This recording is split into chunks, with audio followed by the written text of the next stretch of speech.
माता सती अनसुईया की कहानी। भारतवर्ष की महान महिलाओं में से एक माता अनसुईया को 5 पतिव्रता पत्नियों में स्थान मिला हुआ है। द्रौपदी, सुलक्षणा, सावित्री और मंदोदरी को भी पतिव्रता पत्नी माना जाता है। आओ जानते हैं सती अनसुईया की कथा। ब्रह्मा जी के मानस पुत्र महर्षि अत्रि, उनके पिता तथा करदम ऋषि की कन्या और साक्ष्य शास्त्र के प्रवक्ता कपिल देव की बहन सती अनसुईया इतनी माता थी।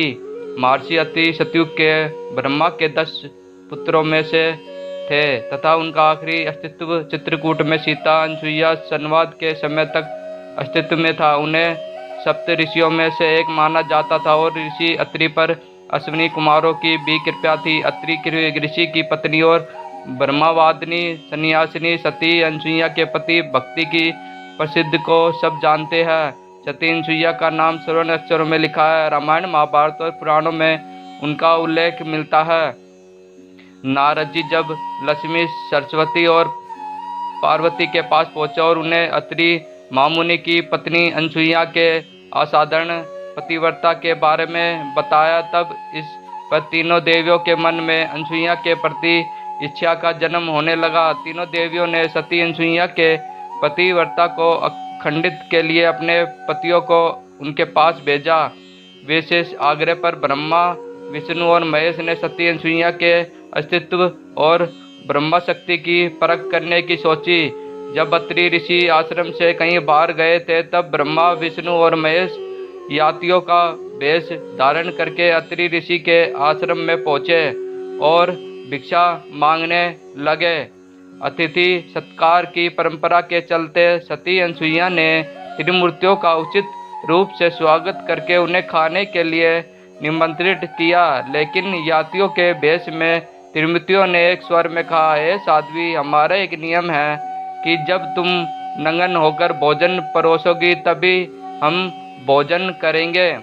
अनसुईया ने जैसी आपकी इच्छा, यह कहते हुए यातियों पर जल छिड़ककर तीनों को 3 प्यारे शिशुओं के रूप में बदल दिए। तब अनसुईया के हृदय में मातृत्व भाव उमड़ पड़ा। फिर शिशुओं को दूध भात खिलाया और तीनों को गोद में सुलाया तो तीनों गहरी नींद में सो गए।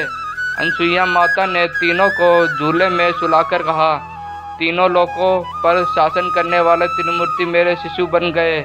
मेरे भाग्य को क्या क्या कहा जाए। फिर वह मधुर कंठ से लोरी गाने लगी।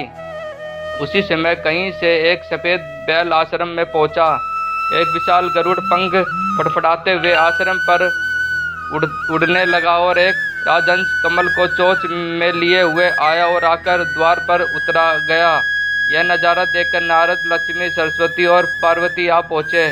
नारद ने विनम्र पूर्वक अनसुईया से कहा, माते, अपने पतियों से संबंधित प्राणियों को आपके द्वार पर देखकर यह तीनों देवियां यहाँ पर आ गई है। यह अपने पतियों को ढूंढ रही थी। इनके पतियों को कृपया इन्हें सौंप दीजिए। अनसुईया ने तीनों देवियों को प्रणाम करके कहा, माताओं, झूलों में सोने वाले शिशु अगर आपके पति है तो इनको आप ले जा सकती है। लेकिन जब तीनों देवियों ने 3 शिशुओं को देखा तो एक समान लगने वाले तीनों शिशु गहरी निद्रा में सो रहे थे। इस पर लक्ष्मी, सरस्वती और पार्वती भ्रमित होने लगी। नारद ने उनकी स्थिति जानकर उनसे पूछा, क्या आप अपने पति को पहचान नहीं सकती? कृपया आप हास्य का पात्र न बने और जल्दी से अपने अपने पति को गोद में उठा लीजिए। देवियों ने जल्दी में एक शिशु को उठा लिया। वह शिशु एक साथ त्रिमूर्ति के रूप में खड़े हो गए। जब उन्हें मालूम हुआ कि सरस्वती ने शिवजी को, लक्ष्मी ने ब्रह्मा को और पार्वती ने विष्णु को उठा लिया, तीनों देवियों शर्मिंदा होकर दूर जा खड़ी हो गई। उसी समय अत्रि महर्षि अपने घर लौट आए। अपने घर त्रिमूर्तियों को पाकर हाथ जोड़ने लगे। तभी ब्रह्मा, विष्णु और महेश ने एक होकर दत्तात्रेय द्वार धारण किया। पुत्र कथा को दत्तात्रेय के जन्म से जोड़कर भी देखा जाता है। हालांकि यह भी कहा जाता है कि नारद घूमते घूमते देवलोक पहुँचे और तीनों देवियां सरस्वती, लक्ष्मी और पार्वती के पास बारी बारी जाकर कहा, अत्रि पत्नी अनसुईया के समक्ष आपको सतीत्व नगण या तीनों देवियों ने अपने स्वामी को विष्णु महेश और ब्रह्मा से देवर्षि नारद की यह बात बताई और उनसे अनसुईया के पतिव्रता की परीक्षा करने को कहा। देवियों ने बहुत समझा, परंतु उन देवियों के हट के सामने उनकी एक ना चली। अत्यंत साधु वेश बनाकर वह तीनों देव अत्रि मुनि के आश्रम में पहुंचे। माश्री अत्रि उस समय आश्रम में नहीं थे। अतिथियों को आया देख देवी अनसुईया ने उन्हें प्रणाम कर अर्ध कंद मूलादि अर्पित किए, किंतु वह बोले, हम लोग तब तक आतिथ्य स्वीकार नहीं करेंगे जब तक आप हमें अपने गोद में बिठाकर भोजन नहीं कराती।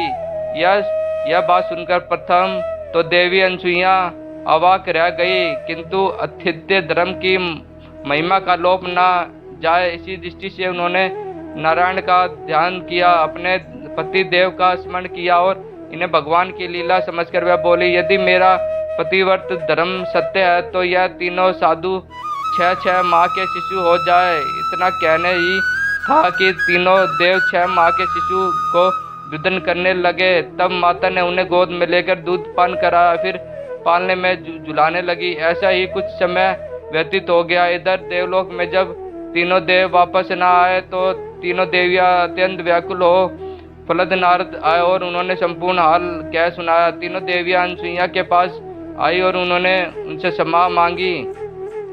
देवी अनसुईया ने अपने पतिव्रता से तीनों देवों को स्वरूप में कर दिया। इस प्रकार प्रसन्न होकर तीनों देवों ने अनसुईया से वर मांगने को कहा, तो देवी बोली, आप तीनों देव मुझे पुत्र रूप में प्राप्त हुए। तथास्तु कहकर तीनों देव और देवियां अपने अपने लोक को चले गए। कालांतर में यही तीनों देव अनसुईया के गर्भ से प्रकट हुए। ब्रह्मा के वंश में चंद्रमा, शंकर के वंश से दुर्वासा तथा विष्णु के वंश से दत्तात्रेय श्री विष्णु भगवान के ही अवतार है और इन्हीं के अभिवर्भ की अति दत्तात्रेय जयंती के नाम से प्रसिद्ध है। दोस्तों, कुछ लोग वीडियो को इग्नोर कर देते हैं, चाहे वीडियो कितना भी अच्छा क्यों ना हो। दोस्तों, हमारा हौसला बढ़ाने के लिए वीडियो को लाइक, शेयर, कमेंट और चैनल को सब्सक्राइब जरूर करें। धन्यवाद। आपका दिन शुभमय हो।